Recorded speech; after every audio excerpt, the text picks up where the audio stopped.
Welcome back to my channel Jyoti Prakash. আজকে আপনাদের সাথে খুব পুষ্টিকর, সহজ ও ছোট্ট একটি রেসিপি শেয়ার করব। আশা করছি রেসিপিটি আপনাদের ভালো লাগবে।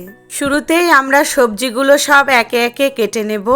প্রথমেই কেটে নিচ্ছি ব্রকলি। ব্রকলি ভীষণ পুষ্টিকর একটি সবজি। আমি একটি ব্রকলি কেটে নিয়ে তা পানিতে 10 মিনিট ভিজিয়ে রাখব। এরপরে কেটে নিচ্ছি গাজর। গাজরগুলো ছোট ছোট পিস করে কেটে নেব।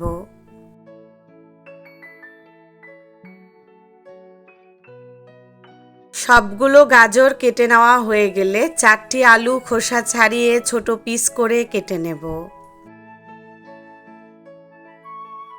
আলুগুলো সব কাটা হয়ে গেলে পানিতে ভিজিয়ে রাখতে হবে, তাছাড়া কালো হয়ে যাবে। এ পর্যায়ে ছোট সাইজের 2টি বেগুন ছোট ছোট পিস করে কেটে নেব। আমি চেষ্টা করছি সবগুলো সবজিকেই একই সাইজের করে কেটে নিতে। এবারে কয়েকটি সিম ছোট ছোট করে কেটে নেব। আপনার রান্না সুস্বাদু করতে ছোট ছোট টিপস পেতে ভিডিওটি না টেনে শেষ পর্যন্ত দেখুন। 4টি টমেটো 4 ভাগ করে কেটে নিলাম। 3টি পেঁয়াজ নিয়ে 4 ভাগ করে কেটে হাত দিয়ে ধীরে ধীরে পেঁয়াজের পাপড়িগুলোকে আলাদা করে নেব।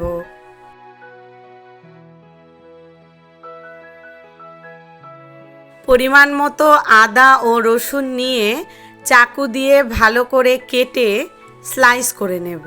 আপনারা আপনাদের পছন্দের কি রেসিপি দেখতে চান তা জানিয়ে কমেন্ট করতে পারেন। আমি আমার পরবর্তী ভিডিওতে আপনাদের অনুরোধের রেসিপি দেবার চেষ্টা করব।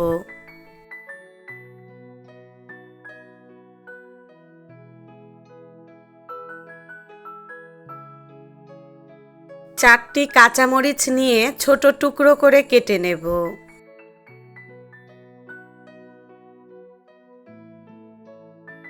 এ পর্যায়ে চুলায় একটি প্যান বসিয়ে তাতে অল্প পরিমাণে তেল দিয়ে ভালো মতো গরম করে নিয়ে 1 চামচ মতো 5 ফোড়ন দিয়ে দেব।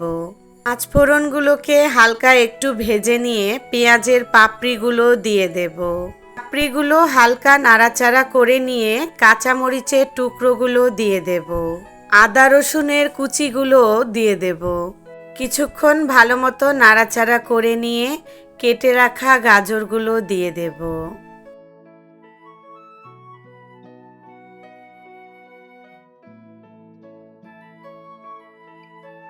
এ পর্যায়ে আলুর টুকরোগুলো পানি ঝরিয়ে দিয়ে দিলাম।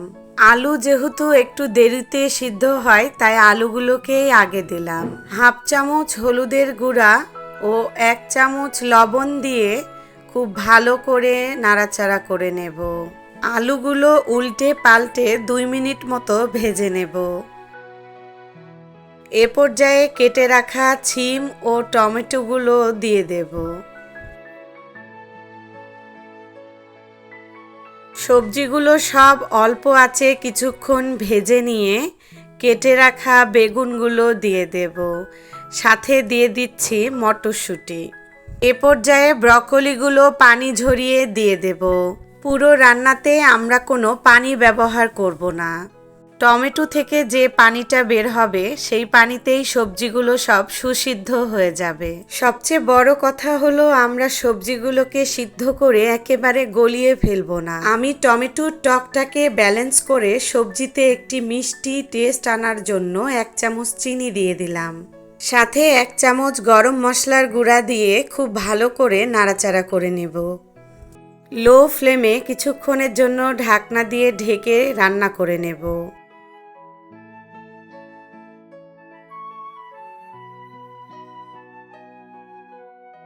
দেখুন আমার ব্রকলি দিয়ে সবজি রান্নাটা প্রায় হয়ে এসেছে।